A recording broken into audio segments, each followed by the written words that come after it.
Hello গৌরবদা, আশা করি তুমি ভালোই আছো। এত মানুষের ভালোবাসায় ভালো না থেকে যাবেই বা কোথায়? যাই হোক, এর আগে আমার পাঠানো ২টি ঘটনা প্রকাশিত হয়েছে প্রেত কথায়। তার জন্য তোমাকে অসংখ্য ধন্যবাদ জানাই। আমি অভিমণ্ডল, উত্তর দিনাজপুর জেলার কানকি ধাম নামক এক সুপরিচিত এলাকার থেকে ঘটনাটি পাঠালাম। জায়গার নাম এত নিখুঁতভাবে বলার পিছনে উদ্দেশ্য এই যে, এই কানকি ধাম বা তার আশেপাশের এলাকায় তোমার অনেক অনেক প্রেত কথার পাগল রয়েছে, যারা এই নামটি শুনলে অনেক প্রভাবিত হবে এবং আনন্দের সহিত ঘটনাটি শুনবে। যাই হোক, ঘটনা শুরু করছি। বন্ধুর জন্মদিনে কাকিমার হাতের রান্না খেয়ে বাড়ি ফিরতে একটু দেরি হয়ে গিয়েছিল। তখন রাত ওই মোটামুটি ১টা কি ১:৩০। কাকিমার মুখে ঝড় বৃষ্টির আগাম সতর্ক বার্তা শুনেও আমরা ৩ বন্ধু একই বাইকে চেপে বাড়ির উদ্দেশ্যে বেরিয়ে পড়ি। কিছু দূর আসার পরেই বোধহয় কাকিমার কথা সত্য প্রমাণ করতেই রাস্তার সব ধুলো উড়িয়ে শুরু হলো ঝোড়ো হাওয়া, আর সেই সাথে শুরু হলো তুমুল বৃষ্টি। তাই একটা বন্ধ দোকানের বারান্দায় আশ্রয় নিলাম। রুমাল দিয়ে মাথার জল মুছতে মুছতে পঙ্কজ দেবাশিসকে উদ্দেশ্য করে বলল, ভাব, এই অন্ধকার বৃষ্টির রাতে কোনো একটা প্রেতাত্মা যদি সুন্দরী মেয়ের রূপে এসে তোকে চোখের ইশারায় ডেকে নিয়ে যায়, তারপর তুই ওর সাথে কিছু দূর গেলি, দেখলি তোর পটল তুলবার আর বেশি দেরি নেই, তখন কি হবে? দেবাশিস ঢোক গিলে বলল, "ধ্যাৎ, এসব আবার হয় নাকি? আমি সব ভূত বিশ্বাস করি না।" পঙ্কজ বিরক্ত হয়ে বলল, তাহলে যে আবার প্রেত কথা শোনার জন্য পাগল হয়ে যাস? দেবাশিস বলল, বিশ্বাস করতেই হবে এমনটা কিন্তু গৌরবদা কখনোই বলে না, ভালো লাগে তাই শুনি। বুঝলাম শাক দিয়ে মাছ ঢাকার চেষ্টা করছে। আমার মনে হয় দেবাশিস খুবই একজন বুদ্ধিমান শ্রোতা, কারণ আমি সবসময় বলি যে বিশ্বাস করতে হবে এমন কিন্তু কোনো ব্যাপার নেই। ঘটনা এন্টারটেনমেন্ট হিসেবে নেওয়াই হচ্ছে প্রাথমিক কাজ। যাই হোক, ঘটনায় আসি। ওই আবহাওয়ায় এই ধরনের গল্পগুজব ভালোই লাগছিল, তাই আমিও একটু পেঁচ কষবার জন্য বললাম, হ্যাঁ তাই তো, যে জিনিসের কোনো অস্তিত্ব নেই, কোনোদিন দেখিনি, সে জিনিস খামোখা বিশ্বাস করবোই বা কেন? পাল্টা জবাবে ওরাও হয়তো আমাকে কিছু বলতে যাচ্ছিল, ঠিক ওই সময় হঠাৎ একটা অচেনা গলায় গম্ভীর স্বরে কেউ একজন বলে উঠল, এখন বিশ্বাস করো না, সময় আসলে ঠিকই বিশ্বাস করতে হবে। তিনজনে একটু হকচকিয়ে উঠলাম। শব্দ অনুসরণ করে তাকাতেই দেখি এক অচেনা ব্যক্তি। এখানে যে একজন লোক দাঁড়িয়ে আছে, এতক্ষণ আমরা তা খেয়ালই করিনি। হয়তো বৃষ্টির হাত থেকে বাঁচতে এসে দাঁড়িয়েছে। বড় ভুঁড়িওয়ালা একজন স্বাস্থ্যবান লোক, শরীরের সাথে মানানসই গলায় আমাকে উদ্দেশ্য করে বলল, তোমার দাদুর দাদুকে দেখেছ? আমি বললাম, না, মানে সেটা তো সম্ভব না, সে তো কয়েক পুরুষ আগের কথা। লোকটি বলল, তার মানে তোমার মতে তিনি ছিলেনই না, তাই তো? আমি বুঝলাম আমি প্যাঁচে পড়ে গেছি। আমার কাছে কোনো উত্তর নেই। আমি চুপ করে রইলাম। ওই অচেনা কাকাটি একটু গম্ভীরভাবে হেসে বলল, কখনো ভূত দেখনি বলে ভূত নেই এমনটা হতে পারে না। পৃথিবীতে এমন অনেক রহস্য আছে যা এখনো বৈজ্ঞানিকরাও খুঁজে বার করতে পারেনি, বুঝলে? তোমাদের একটা ঘটনা বলি, শোনো, তাতে তোমাদের কিছুটা ধারণা হবে যে প্রেতাত্মা আছে কি নেই। কি বলো হে তোমরা, শুনবে? এ যেন মেঘ না চাইতে বৃষ্টি। এরকম বৃষ্টির সময় অন্ধকার, ফাঁকা জায়গা, তারপর আবার ঘটনা।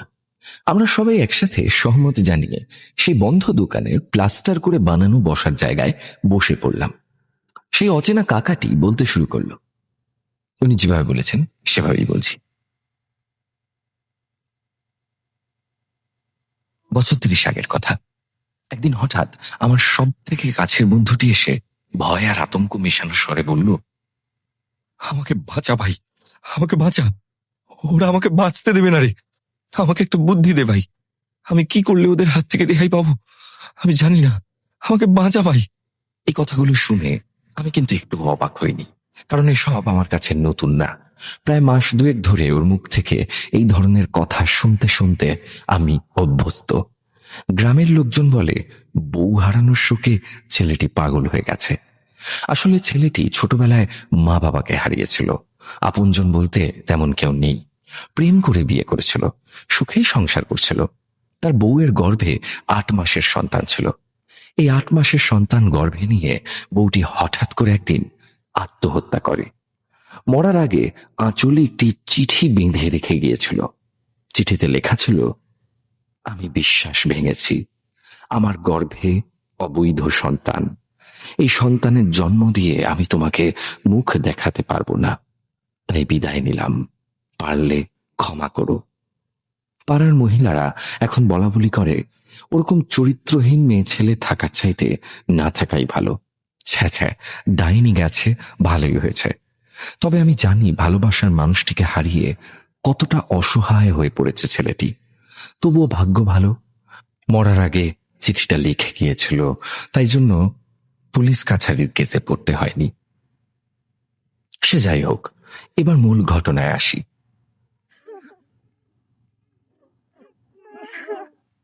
লাশ নামানোর পর আমরা সবাই মিলে বুদ্ধি করে যত তাড়াতাড়ি সম্ভব লাশটিকে শ্মশানে নিয়ে যাই দাহ করার জন্য। সব রকম ক্রিয়াকরণ করে নিয়ম অনুসারে আমার বন্ধু তার বউয়ের চিতায় আগুন দেয়। প্রথম মিনিট 15 সব ঠিকই ছিল। হঠাৎ কোথা থেকে আকাশ অন্ধকার হয়ে তুমুল বৃষ্টি শুরু হলো। আধপোড়া লাশ অবস্থায় জ্বলন্ত চিতা নিভে গেল। বৃষ্টির এত তেজ বেশি যে বৃষ্টিতে দাঁড়িয়ে থাকা অসম্ভব হয়ে উঠছিল, কিন্তু কাছে পিঠে কোনো বাড়ি বা ঘর নেই যে সেখানে গিয়ে দাঁড়াবো। তাই কোনো উপায় না পেয়ে শ্মশানেরই একটা নিম গাছের তলায় সবাই মিলে দাঁড়িয়ে রইলাম। তাতে ভিজে যাওয়া থেকে রক্ষা না পেলেও বৃষ্টির ফোঁটা এসে মুখে চোখে বাড়ি মারছিল না, সেটুকুই যা রক্ষে। সেই নিমতলায় দাঁড়িয়ে আমরা সবাই মিলে আলোচনা করে একটা বুদ্ধি বের করলাম।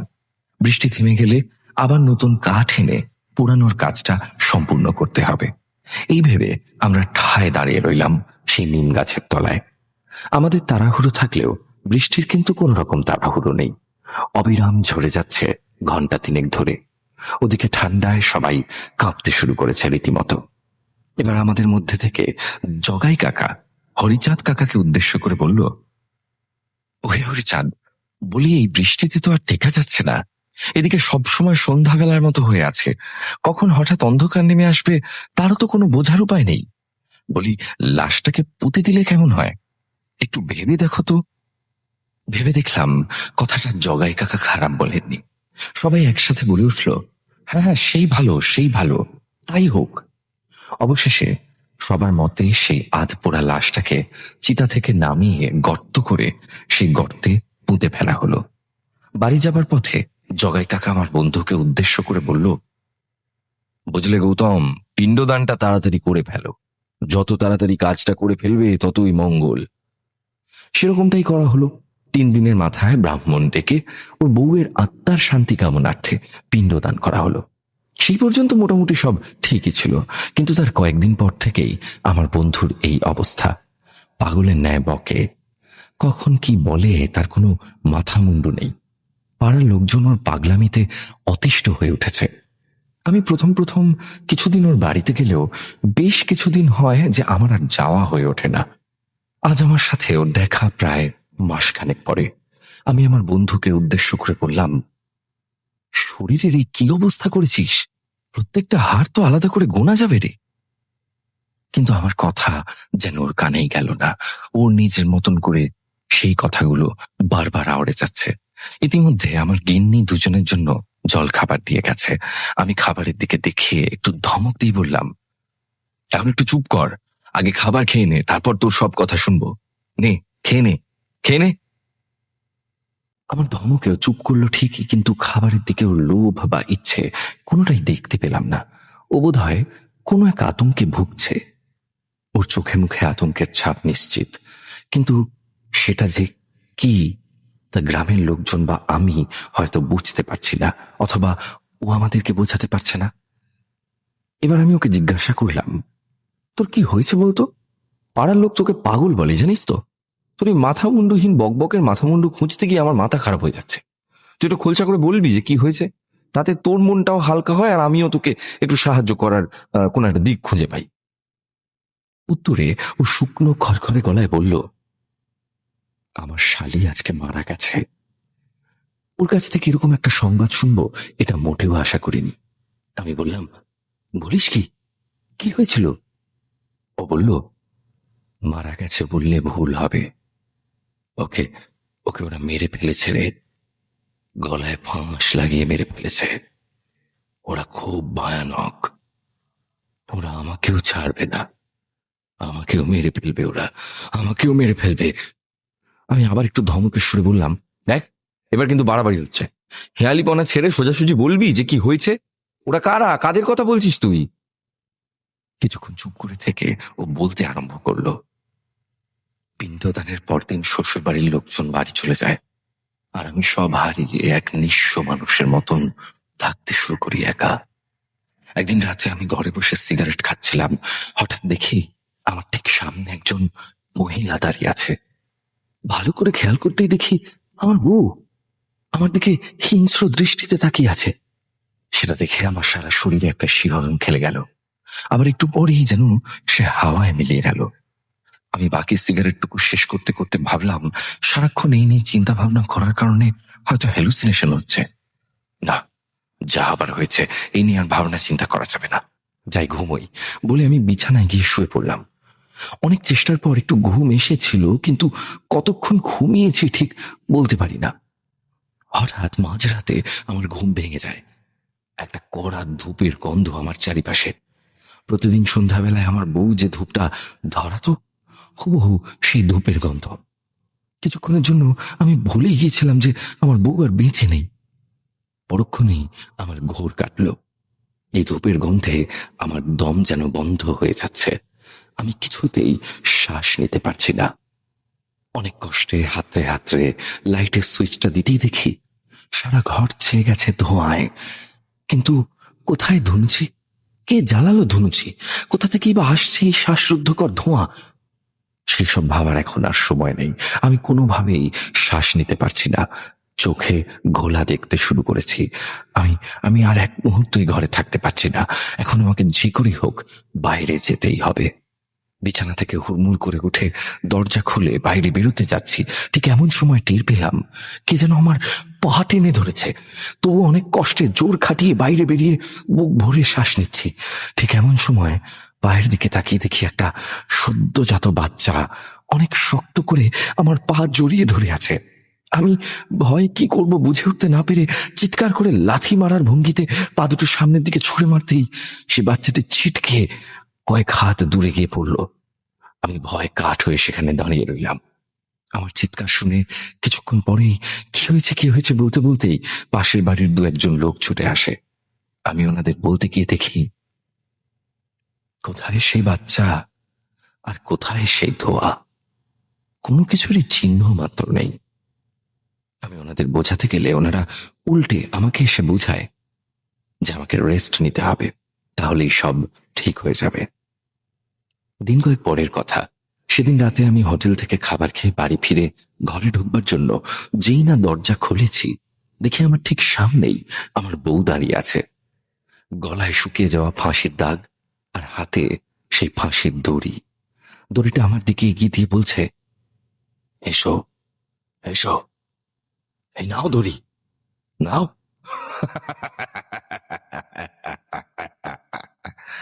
নাও। কি হলো, ভয় পাচ্ছ? ভালোবেসে বিয়ে করেছ আমায়, আর আমার সাথে যাবে না? তা কখনো হয়? ধোঁকা দিয়েছ তুমি আমায়, ধোঁকা। মরতে তোমাকে হবে।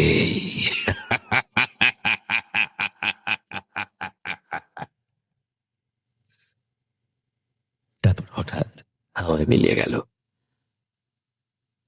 আমি কি করব বুঝে উঠতে না পেরে পকেট হাতড়ে সিগারেটের প্যাকেট বের করে প্রথমে একটা, তারপর দুটো, তারপর পরপর তিনটে সিগারেট শেষ করে জোর করে চোখ বন্ধ করে শুয়ে পড়ি। কিছুক্ষণ পর আমি অনুভব করি আমার পাশ থেকেই কেউ আমার গেঞ্জি ধরে টানছে। আমি ভয়ে আরো শক্ত করে চোখ বন্ধ করে শুয়ে থাকার চেষ্টা করি, কিন্তু কতক্ষণ। হঠাৎ করে আমার পাশ থেকে একটা বাচ্চার কান্নার আওয়াজ শোনা যায়। একটা শিশু জন্মানোর পর যেভাবে কান্না করে ঠিক সেরকমই কান্না। আমি আর চোখ বন্ধ করে রাখতে পারলাম না। চোখ খুলতেই দেখলাম আমার পাশে সেই বাচ্চাটি আমার দিকে তাকিয়ে সমানে কেঁদে চলেছে। আমি এক মুহূর্ত আর সেখানে থাকতে পারলাম না। অজান্তেই আমার মুখ থেকে এক বিকট চিৎকার বেরিয়ে এলো। আমি বাঁচাও বাঁচাও বলে চিৎকার করতে করতে কলের পুতুলের মতন এক ছুটে বাইরে বেরিয়ে এলাম। আমার চিৎকার শুনে আজকেও আশেপাশের বাড়ি থেকে বেশ কয়েকজন লোক ছুটে আসে। আমার কাছ থেকে পুরো ব্যাপারটা শোনে। আমার ঘর, খাটের তলা, আলমারি, প্রত্যেকটা জায়গা ভালো করে খুঁজে দেখা হয়।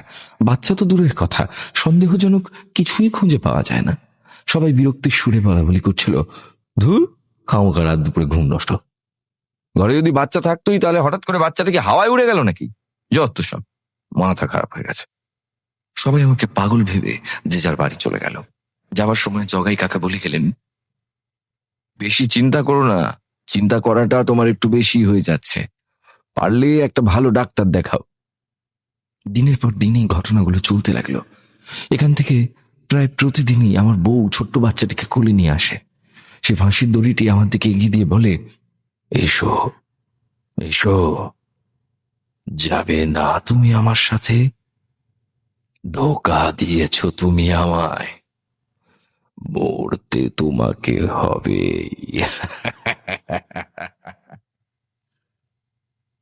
পাড়ার লোকজনও আমাকে এখন আর আমল দেয় না। আমার চিৎকার, আমার ভয়কে ওরা কোনো ভ্রুক্ষেপই করে না। আমাকে সবাই এড়িয়ে চলার চেষ্টা করে।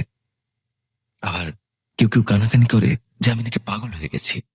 আমি পাগল হয়ে গেছি নাকি? নাকি পৃথিবীর সবাই পাগল হয়ে গেছে? কেবল আমি হয়তো একা সুস্থ পৃথিবীতে? বিশ্বাস কর, আমি পাগল নই। আমি পাগল নই। আমি পাগল নই। আমার সাথে যা হচ্ছে তা সত্যি হচ্ছে। বিশ্বাস কর। এই পর্যন্ত বলে টেবিলে রাখা জলের গ্লাসটা ঢকঢক করে সম্পূর্ণ শেষ করে আবার বলতে শুরু করলো, কাল হঠাৎ আমার শ্বশুর বাড়ি থেকে একটা চিঠি পাই। স্নেহের গৌতম, আশা করি তুমি সুস্থ আছো। হঠাৎ একটা সমস্যায় পড়ে তোমাকে চিঠি লিখতে হলো। শেফালি মানে তোমার শালিকা কিছুদিন যাবত অস্বাভাবিক আচরণ করছে। সময় সময় চিৎকার করে ওঠে আর বলে, ওই দেখো দেখো, দিদি এসেছে, দিদি আমাকে নিতে এসেছে, মা বাঁচাও আমাকে, দিদি আমাকে মেরে ফেলবে, বাঁচাও আমাকে। নাওয়া খাওয়া সব বন্ধ করে দিয়েছে। কেউ বলছে মাথার ব্যামো হয়েছে, আবার কেউ বলছে ওঝা ডাকতে। তবে ওঝার উপর আমার ভরসা নেই। পুত্র সন্তান জন্ম দিতে পারেনি, দুই কন্যা সন্তানই ছিল আমার প্রাণ। ইতিমধ্যে একজনকে হারিয়েছি। এখন শেফালির যদি কিছু একটা হয়ে যায়, আমরা কি নিয়ে বাঁচবো বলতো? ওদিকে আমারও তো চলাফেরা করার ক্ষমতা নেই। এই অসময়ে তুমি যদি এসে ওকে ভালো একটা ডাক্তার দেখানোর ব্যবস্থা করতে, তাহলে খুব উপকার হতো। ইতি, তোমার শ্বশুর মশাই। চিঠিটা পড়ার পর আমার বুঝতে বাকি রইল না কিছুই। একই সমস্যা হচ্ছে আমাদের দুজনের সাথে। আবার মাথা যেন কাজ করা বন্ধ করে দিল। কি করব না করব কিছুই বুঝে উঠতে পারছি না। এর থেকে কি আমাদের কোনো রেহাই নেই? তাহলে কি মরতে আমাদের হবেই? এই প্রতিদিনের মৃত্যু ভয় আর আত্মা আমার সত্তা, সুখ, শান্তি সব শেষ করে দিয়েছে। কিন্তু আজ আজ হঠাৎ সকালবেলা খবর পেলাম শেফালি মারা গেছে। আরে ও মারা গেছে, গলায় ফাঁস লাগিয়ে মারা গেছে। এখন এখন আমার এখন আমার পালা। এখন আমার পালা। আমি মরতে চাই না। আমি মরতে চাই না। আমি আমি বাঁচতে চাই। আমাকে বাঁচা ভাই, আমাকে বাঁচা। শেফালির মতো আমাকেও ওরা মেরে ফেলবে, আমাকে বাঁচা। আমি ওর কথা শুনতে শুনতে ভাবনায় ডুবে গিয়েছিলাম। ভাবছিলাম এই কেমন অভিশাপ, যার জন্য একজনের মৃত্যু হয়েছে, আরো একজন পাগল হয়ে মৃত্যুর রাস্তায়। আমি অলৌকিকে বিশ্বাসী নই, তবুও আজ কেন যেন মনে হচ্ছিল এই কাজ ডাক্তারের নয়। এর উদ্ধার ভালো কোনো ওঝা বা তান্ত্রিকই করতে পারেন। ওর কান্না আর হাত ধরে টান দেওয়ায় আমার ভাবনায় ছেদ পড়ল।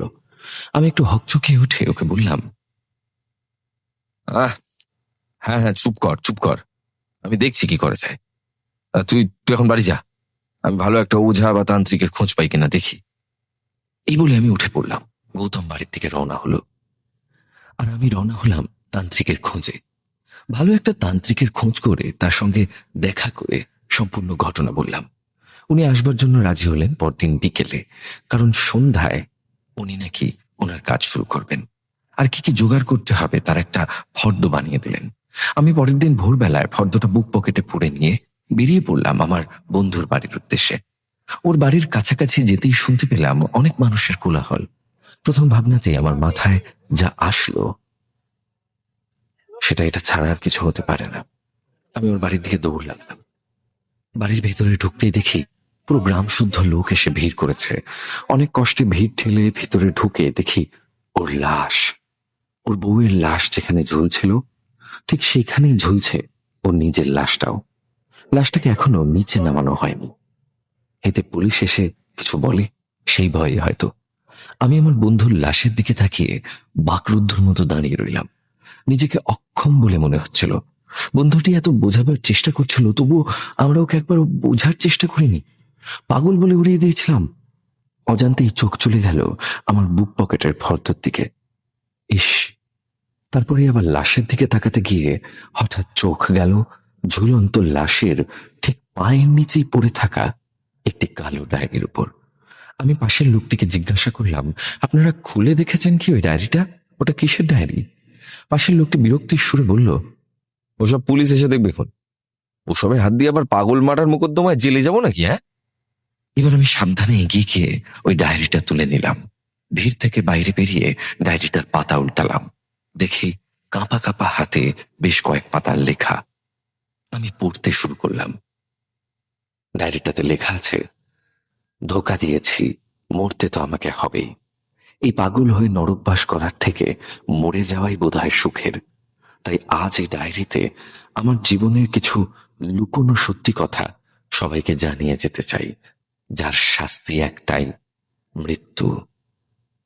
আমার বউ একদিন আমার কাছে এসে বলল, এই শুনছো, পেটে বাচ্চা নিয়ে উঠতে বসতে খুব অসুবিধা হয়। তুমি যদি খবর দিয়ে একটু শেফালিকে আনিয়ে নিতে তাহলে খুব ভালো হতো। আমার হাতে হাতে একটু সাহায্য করে দিলে অনেকটা সুবিধা হতো। আমি ওর কথায় সহমত জানিয়ে খবর পাঠালাম শ্বশুর বাড়িতে। দিন চারেকের মধ্যেই আমার শালি শেফালি এসে হাজির। বছরখানেক পর ওকে দেখলাম আমি। সুন্দরী তো বটেই, নতুন যৌবনের ছোঁয়ায় যেন যেন আরো আকৃষ্ট করে তুলেছে ওর শরীরটাকে। আমার অজান্তেই যেন ওর শরীরের প্রতি একটা লোভ, একটা আকাঙ্ক্ষা সৃষ্টি হলো। কিছুদিনেই বুঝে গেলাম শেফালিও যেন আমার প্রতি বেশ খানিকটা আকৃষ্ট হয়ে পড়েছে। ঘরের কাছে সে ঘন ঘন নিঃশ্বাস ফেললে কারি বা বুঝতে বাকি থাকে যে সেই মেয়ে কি চায়। আমাদের দুজনের কারোরই সহমত নেওয়ার প্রয়োজন পড়ল না। আমরা আমাদের যৌবন খেলায় মগ্ন হয়ে পড়লাম। বেশ কিছুদিন চলল আমাদের এই লীলা। কিন্তু কথায় আছে না, চোরের 10 দিন আর গৃহস্থর 1 দিন।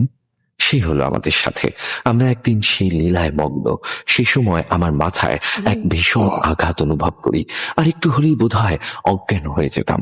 কোনো রকম ভাবে নিজেকে সামলে নিয়ে উঠে বসে দেখি ঘরের ভিতর আমার বউ একটা ফুলদানি হাতে নিয়ে আমাদের দিকে হিংস্র দৃষ্টিতে তাকিয়ে আছে আর ফুঁপিয়ে ফুঁপিয়ে উঠছে। ওকে দেখেই আমার মাথায় আগুন ধরে গেল। ওই সময় বিরক্ত করলে কারি বা মাথা ঠিক থাকে জানি না, তখন কোন হিংস্র জানোয়ার আমার মাথায় চেপে বসেছে। আমি আমি তখন আমার অজান্তেই গিয়ে আসরিক শক্তিতে ওর গলা চেপে ধরলাম। আজ আজ আমি তোকে মেরেই ফেলবো। তুই তুই মর, শেষ করে দেবো তোকে আজ। অনেকক্ষণ ধস্তাধস্তির পর প্রবল চেষ্টা করেও ও আমার কবল থেকে রেহাই পায় না। কিছুক্ষণ পর ওর শরীর শান্ত হয়ে আসে। তার কিছুক্ষণ পর আমার হুঁশ ফিরে আসে। আমি কি করলাম? মেরে ফেললাম আমার বউটাকে, শেষমেশ খুন করলাম আমি। এখন এখন কি করি? কোথায় লুকোই এই লাশ? থানা, পুলিশ, জেল, ফাঁসি, কিছু একটা তো হবেই। আমার শালী আমাকে বুদ্ধি দিল। বলল, জামাইবাবু, একটা উপায় আছে যাতে সবার চোখকে ফাঁকি দিয়ে আমরা বেঁচে যেতে পারি। দিদিকে ফাঁসিতে ঝুলিয়ে দাও, আর আমি একটা চিঠি লিখে ওর আঁচলে বেঁধে দিই। সবার কাছে এটা ছড়িয়ে দিতে হবে যে ওর পেটে অবৈধ সন্তান ছিল, তাই ও নিজেই নিজের অনুতাপে আত্মহত্যা করেছে। নাও নাও নাও, আর সময় নষ্ট করো না। আমি ভেবে দেখলাম বুদ্ধিটা কিন্তু খুব একটা খারাপ না। এই একটা উপায় যাতে সাপও মরবে, লাঠিও ভাঙবে না।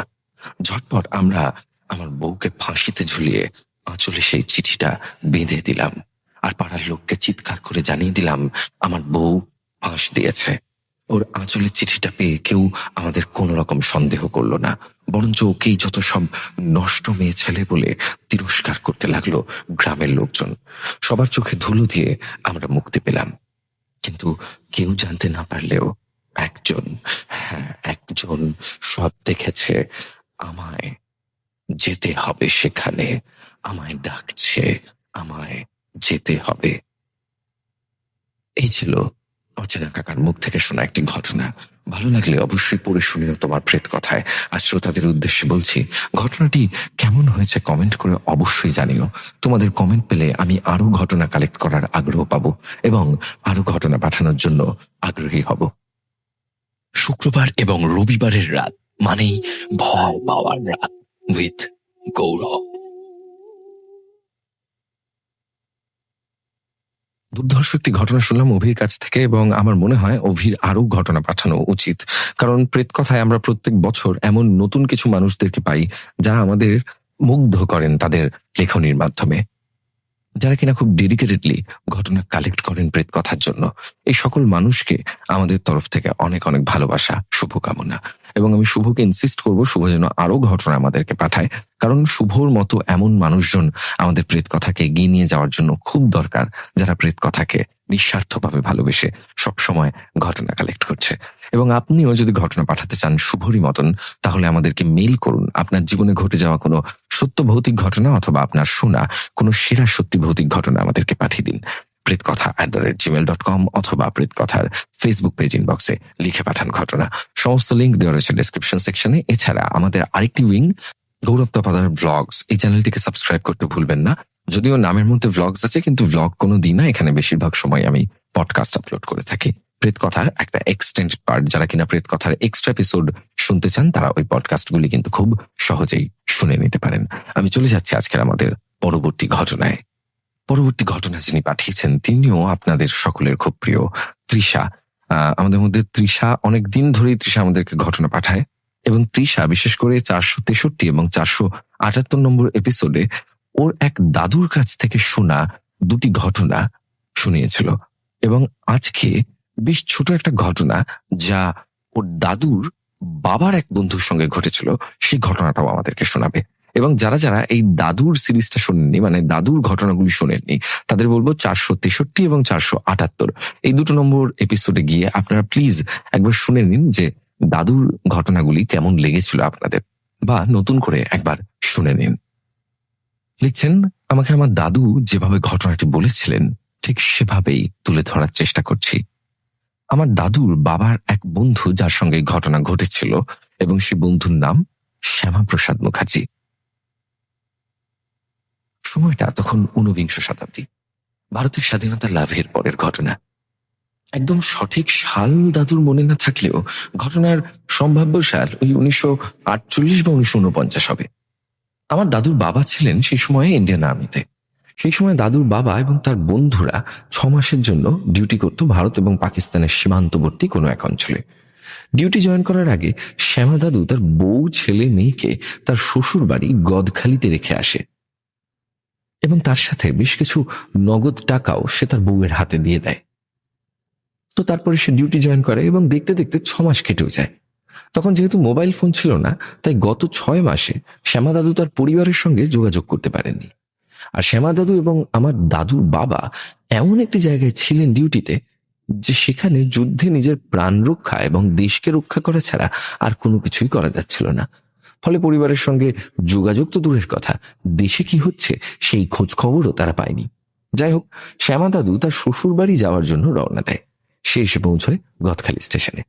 স্টেশনে নেমেই শ্যামা দাদু দেখে স্টেশনে 2-3টি দোকান ছাড়া সব দোকান বন্ধ, আর পুরো স্টেশন চত্বরটা একদম শুনশান নিস্তব্ধ। তো শ্যামা দাদু স্টেশনের একটি চায়ের দোকানে একটি চা দেওয়ার কথা বলে এবং চায়ের দোকানের সামনে একটা টেবিলে গিয়ে বসে। চায়ের দোকানের লোকটা চা নিয়ে আসলে শ্যামা দাদুকে জিজ্ঞাসা করে, আচ্ছা বাবু, আপনি কোন গ্রামে যাবেন? শ্যামা দাদু বলে, এই স্টেশন থেকে 2 গ্রাম পরের গ্রামে যাব। চাওয়ালা বলে, তা বাবু, ওই গ্রামে কেউ থাকে আপনার? শ্যামা দাদু বলে যে, আমার শ্বশুর বাড়ি আর কি, বউ ছেলে মেয়ে সব ওখানে আছে, ওদেরকে নিতে আসছি। চাওয়ালা বলে যে, কিন্তু বাবু, এখানে সব গ্রামের মানুষরা তো মারা গেছে, কেউই বেঁচে নেই। শ্যামা দাদু বলে যে, হ্যাঁ, কি বলছো? এমন কোনো খবর তো পাইনি। তারপর শ্যামা দাদু চায়ের দাম মিটিয়ে তার ব্যাগপত্র নিয়ে শ্বশুরবাড়ির গ্রামের উদ্দেশ্যে রওনা হয়। প্রায় 40-50 মিনিট হাঁটার পর শ্যামা দাদু গ্রামে এসে পৌঁছায়। গ্রামে পা রাখতেই শ্যামা দাদু দেখে গ্রামের মাঠঘাট, ধান ক্ষেত, মিঠো রাস্তাঘাট, কোথাও একটা জনপ্রাণী নেই। সারা গ্রাম যেন নীরব হয়ে গেছে, সবাই যেন অনন্তকালের ঘুমে ঘুমন্ত। পরিবেশটাও কেমন যেন থমথমে হয়ে আছে। শ্যামা দাদু সেই সময় অত গুরুত্ব না দিয়ে তার শ্বশুর বাড়িতে প্রবেশ করে। সেখানে গিয়ে দেখেন তার স্ত্রী উঠোনে বসে লঙ্কা শুকোতে দিচ্ছে, আর তার ছেলে এবং মেয়েরা উঠোনের মাঝে থাকা আম গাছটার নিচে বসে খেলা করছে। শাশুড়ি ঘরের বারান্দায় বসে রান্না করছে, আর শ্বশুর বারান্দায় বসে খবরের কাগজ পড়ছে। শ্যামা দাদু মনে মনে ভাবে, সবই তো ঠিকই আছে, চাওয়ালাটা কি দিনে দুপুরে নেশা করেছিল? ভুলভাল। শ্যামা দাদুকে বাড়িতে প্রবেশ করতে দেখে তার স্ত্রী এবং ছেলে মেয়ে ছুটে আসে তার কাছে। শ্যামা দাদু স্ত্রী এবং ছেলে মেয়ের মুখে একগাল হাসি। শ্যামা দাদুও ভীষণ খুশি ছিলেন, এতদিন পর নিজের পরিবারকে কাছে পেয়েছেন। দাদু তার স্ত্রীকে উদ্দেশ্য করে জিজ্ঞাসা করেন, আচ্ছা, গ্রামের সবাই কোথায় গেছে? আসার সময় দেখলাম গ্রাম খালি, কেউই নেই গ্রামে। তার স্ত্রী উত্তর দেয়, ও, ওরা ওরা তো সবাই পাশের গ্রামে চড়ক মেলায় গেছে, আজ আপনি আসবেন বলে আমরা যাইনি। দাদু বলে, ও আচ্ছা, তবে কাল আমরাও যাবো খুন মেলায়। তারপর দাদু হাত মুখ ধুয়ে খেতে বসেন। দাদু খেতে বসে দেখেন শাশুড়ি দুপুরের খাওয়া দাওয়ার এলাহি আয়োজন করছেন। কি নেই তার খাবার থালায়? ভাত, কষা খাসির মাংস, পটল, চিংড়ি, মাছের কালিয়া, শুক্তো, 5 রকমের ভাজা, সাথে মাছের মাথা দিয়ে ডাল, নানা রকমের মিষ্টি, দই। এত আয়োজন দেখে দাদু তার শাশুড়িকে জিজ্ঞাসা করলেন, মা, আজকে এত আয়োজন করেছো? শাশুড়ি বললেন, ও করবো না কেন, আজ তো জামাই ষষ্ঠী, আর তুমি এতদিন পরে ঘরে ফিরলে। শ্যামা দাদু ভাবেন, ইস, একদম ভুলে গিয়েছিলাম যে আজকে জামাই ষষ্ঠী।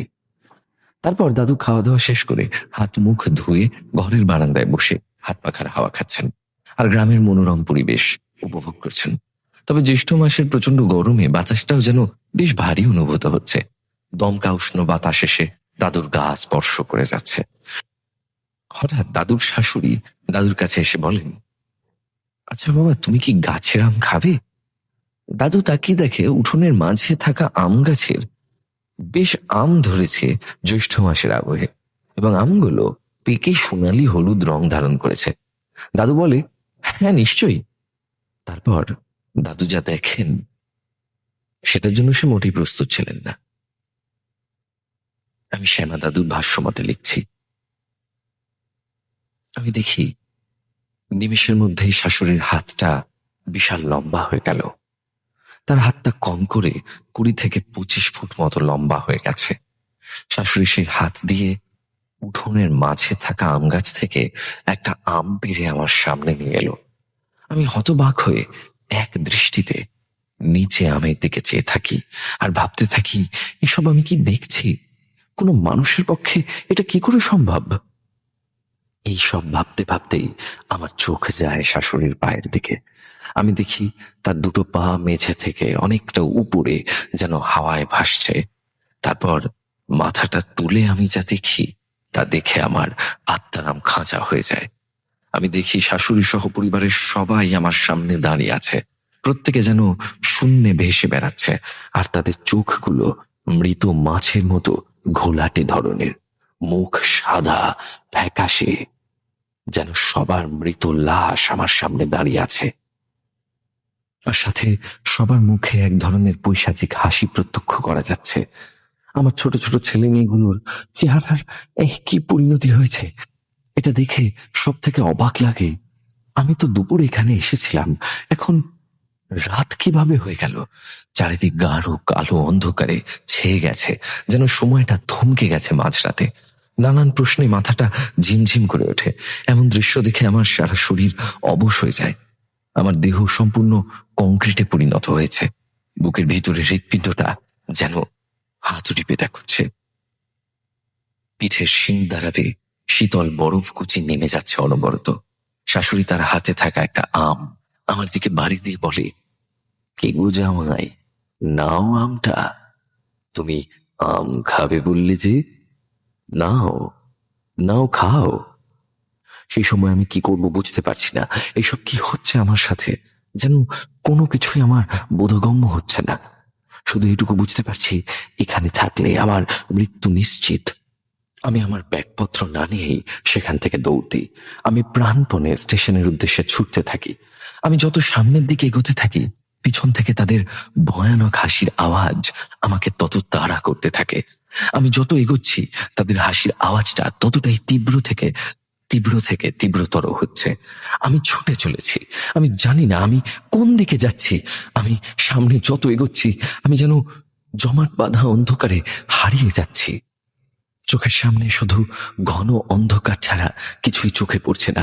রাস্তা যেন ততটাই দীর্ঘতর হয়ে যাচ্ছে, আর সাথে তাদের কান ফাটানো হাসির শব্দ। আমি আমার দুই কানে হাত দিয়ে পাগলের মতো দৌড়তে থাকি। আমি জানি না কতক্ষণ এমন ভাবে দৌড়েছি আমি। একটা সময় পর আমার দৌড়ানোর কোনো শক্তি আমার শরীরে আর অবশিষ্ট থাকে না। আমার পা দুটো যেন অসাড় হয়ে আসে। হঠাৎ আমি কিছুর সাথে একটা পা জড়িয়ে মাটিতে মুখ থুবড়ে পড়ি। তারপর আমার আর কিচ্ছু মনে নেই। এরপর আমি আমার ভাষায় ফিরছি। জ্ঞান ফিরলে শ্যামা দাদু দেখেন সে স্টেশনে পাতা একটি বেঞ্চে শুয়ে আছে। তাকে ঘিরে রয়েছে 4-5 জন লোক। তারপর দাদু তাদের সবকিছু বলেন, যা যা হয়েছে সবকিছু। তখন সেই চাওয়ালাটা দাদুকে বলতে শুরু করেন, এখানে গ্রামের মানুষরা কলেরা রোগে আক্রান্ত হয়ে মারা গিয়েছে গত 4 মাস আগে। তাদের ঠিক মতো সৎকার করা হয়নি, তাই তাদের অতৃপ্ত আত্মা এই গ্রামে ঘুরে বেড়ায়। স্টেশনে যাদের দোকান আছে তারা সন্ধ্যা নামার আগেই দোকানপাট বন্ধ করে ট্রেন ধরে বাড়ি ফিরে যায়। তারপরই তারা দাদুকে কলকাতায় নিয়ে যায়। তারপর শ্যামা দাদু বেশ কিছুদিন জ্বরে ভোগেন। পরে শ্যামা দাদু ভালো করে খোঁজ নিয়ে জানতে পারেন, যখন তিনি তার ডিউটিতে ছিলেন সে সময় সত্যি গদখালিতে পড়ে কলেরার থাবা। কলেরায় গ্রামের পর গ্রাম খালি হয়ে যায়। চিকিৎসার অভাবে বহু মানুষের মৃত্যু হয়। সেই মানুষগুলোর মধ্যে শ্যামা দাদুর পরিবারও ছিল। এই ছিল আমার দাদুর কাছ থেকে সংগ্রহ করা ঘটনা। সামনে জামাই ষষ্ঠী আসছে। ঘটনাটি যদি পছন্দ হয় অবশ্যই সেই দিন পরে শুনিও। শুক্রবার এবং রবিবারের রাত মানেই ভয় পাওয়ার রাত উইথ গৌরব। কেমন লাগলো আজকের দুটি ঘটনা অবশ্যই কমেন্ট করে জানাবেন। এবং আমার কিন্তু বেশ ভালো লেগেছে দুটি ঘটনাই। অনেকদিন পর প্রেত কথায় দুটি ঘটনা শোনানো হলো, কিন্তু বেশ বড় বড় ঘটনাই শোনানো হয়েছে। আমি একটু চলে যাই শাউট আউট সেকশনে, অর্থাৎ আগের দিন যারা যারা আমাদের কমেন্ট করেছেন তাদের কিছু নাম পড়ে ফেলার পালা। অরুণিমা দত্ত কমেন্ট করেছেন, সেলিম আহমেদ কমেন্ট করেছেন, আমাদের মধ্যে রয়েছেন স্নেহাশিস বিশ্বাস, লিখছেন প্রেত কথার কথা যতই শুনি ততই মনে হয় আরো শুনতে থাকি, কিন্তু একটাই দুঃখ, ঘটনার পরিমাণ প্রয়োজনের তুলনায় স্বল্প। আমি তোমার নতুন কর্মসূচির জন্য অধীর আগ্রহে অপেক্ষা করছি। জীবনে আরো বড় হও, এটাই ঈশ্বরের কাছে আমার প্রার্থনা। Thank you. আচ্ছা, এক্সট্রা ঘটনা যারা শুনতে চান তারা প্লিজ গৌরব তপাদার ভ্লগস চ্যানেলে গিয়ে আপনারা কিন্তু পডকাস্ট গুলো শুনতে পারেন। সেগুলি কিন্তু আপনাদের ভালো লাগবে এবং সেগুলি একদম অন্য স্বাদের হয়, এবং সেখানে দুর্দান্ত কিছু স্টোরি টেলার্সরা এসে ঘটনা বলেন। আমাদের মধ্যে রয়েছেন রিয়া নস্কর, লিখছেন বাঙালির মন ভালো করার জন্য গৌরবদার কণ্ঠে প্রেত কথা যথেষ্ট। সারাদিন একঘেয়ে জীবনের মধ্যে রাতে প্রেত কথা হলে ভালো লাগে। Thank you, thanks a lot. একজন সুপার থ্যাঙ্কস দিয়েছেন এসকে সমীর, আমাদের 40 রুপিস সুপার থ্যাঙ্কস করেছেন। Thank you S K Samir, and thank you so much Shumir for your contribution. It means a lot to me. আমাদের মধ্যে রয়েছেন রূপসা মণ্ডল, আমাদের মধ্যে রয়েছেন পারভিন খাতুন, আমাদের মধ্যে রয়েছেন মাইসেলফ দিয়া দাস, রূপ ঘোষ কমেন্ট করেছেন, শিল্পা মোদক লিখছেন নিতাই ডোম পার্ট 3 চাই, পার্ট 2 তাড়াতাড়ি দেওয়ার জন্য ধন্যবাদ চৈতা মল্লিক। তার কারণ আগের দিনের এপিসোডে আমরা শুনেছিলাম এই বাড়িতে কেউ একা থাকে না পার্ট 2। যারা পার্ট 1 শোনেননি তারা 1-2 একসাথে শুনে নিতে পারেন। এরপর আমাদের পরবর্তী পার্টগুলো আসবে এবং আমরা চেষ্টা করছি একটা রোববার স্কিপ করে তার পরের রোববার যদি আমরা এই ঘটনাগুলি মানে এই ধরনের সিরিজ আপনাদেরকে উপহার দিতে পারি। আমাদের মধ্যে রয়েছেন মাম্পি সর্দার, লিখছেন আবার চলে আসলাম পার্ট 2 শুনতে। শম্পা দাস লিখছেন লাভ প্রেত কথা। আমাদের মধ্যে রয়েছেন আবিদুল হক, লিখছেন বাহ দারুণ একটি দীর্ঘ এপিসোড শুনলাম, শুনে মনে হলো দেখলাম। ধন্যবাদ দাদা, থ্যাংকস আ লট এভরিওয়ান। আজকের মতো এপিসোড এখানে শেষ করছি। আমি গৌরব আছি আপনাদের সঙ্গে, সাউন্ডের সৌম্যদীপ, গ্রাফিক্স অনিকেত। প্রত্যেক শুক্রবার এবং রবিবার ঠিক রাত 10টার সময় প্রেত কথার অফিসিয়াল ইউটিউব চ্যানেল এবং রাত 11টায় স্পটিফাইতে প্রেত কথার এপিসোড আসতে থাকে। এখানে গল্প নয়, ঘটনা শোনানো হয়।